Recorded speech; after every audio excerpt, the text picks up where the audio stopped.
So the Apple Let's Talk iPhone event is finally done, and I'm going to be honest with you, I've been hearing a lot of you guys on Twitter and on Facebook, and you aren't very happy about the iPhone 4S.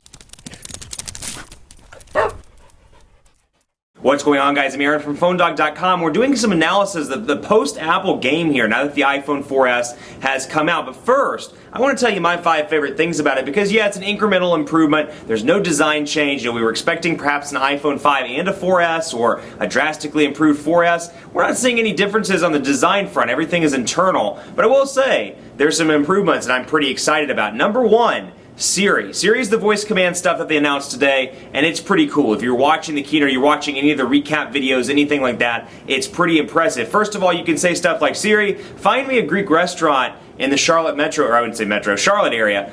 And they'll say, okay, you know, here are 5 within your range, and here they are grouped and categorized by star ratings. That's pretty cool, and you can do a lot of neat things with it. I'm really excited to hear about Siri more in the coming days as we hear more about it. It's not supposed to launch until the spring, so it's not going to launch with iOS 5 and with the iPhone 4S, but still, very, very cool. Number 2, dual-core processor, or an A5 processor. It's nice to see an improved processor with dual-core graphics, 7 times graphic enhancements over the original iPhone 4. I don't really play games, but it's always nice to have a faster processor. And that brings me in to number 3, which is still pretty decent battery life. Now, Apple's claiming 8 hours of talk time on 3G and something like, I think, 6 or 8 hours of web browsing on 3G and something like 11 to 14, I'm doing these off the top of my head, 11 to 14 hours of browsing or using the phone in 2G. So pretty impressive battery stats for an improved processor and all these improvements that we're seeing in the actual device. Number 4, improvements when it comes to worldwide capabilities. They're both CDMA, or all the devices are CDMA and GSM capable, so I can take my Verizon iPhone 4S and take it overseas with me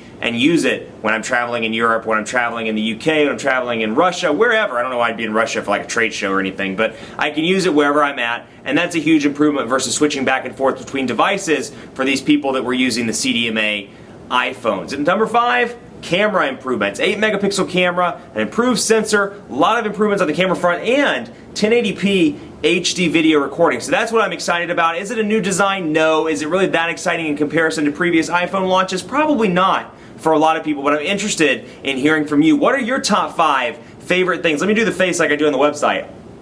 Top 5 favorite things about the iPhone 4S. Let me know either on the YouTube, comments below, on PhoneDog.com and the post that this is going to be in, or on Twitter at PhoneDog_Aaron. I'd love to hear from you. That's the iPhone 4S. We'll see how well it sells when it launches on October 14th.